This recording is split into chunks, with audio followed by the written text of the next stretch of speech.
पांच अंतरराज्य दुर्दांत डकायत को गिरफ्त कला सोर पुलिस। बालेश्वर जिला सोर अनंतपुर रास्ता सिमुलिया छकरू गत 6 तारिख में 5 डकायत फायरिंग करी 3 लाख टंका लुटि नहीं। सेहीपरि गत 9 तारिख में खैरा थाना बर्तना बजार रे थिबा इंडियन बैंक सम्मुख में गुली फुटाई 12 लाख टंका लुट होइतिला। ए दुईटी घटना जिला पुलिस 5 अभियुक्तों को धरिबारे सक्षम होइछि। अभियुक्तों ठारू गोटे विदेशी बंधुक 5टी गुली नगद 1,59,000 टंका जबत होइछि। अभियुक्त मानक नाँ रे राज्य और राज्य बाहर 18टी अधिक मामला रही। आमर साइबर टीम से माने प्रोसीड करथिले आमर वेस्ट बेंगल रु ए व्यक्ति मानको धरा जाइछि। जो 5 जन को धरा जाइछि से मानक नाँ रे 18 रु अधिक केसेस रजिस्टर्ड अछि। तांको कैरेक्टर एंटीसीडेंट अछि। आउ 3 जन भी हमें आइडेंटिफाई करछु जो माने एतरे संपृक्त अछंती।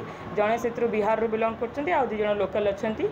एई बाबद रे हमर गोटे आर्म्स एंड 2टा मैगजीन तांको पाखरु रिकवर करा जाइछि आउ विथ लाइव राउंड्स। फर्दर हमर लीगल एक्शन एतरे कंटिन्यूड रहै।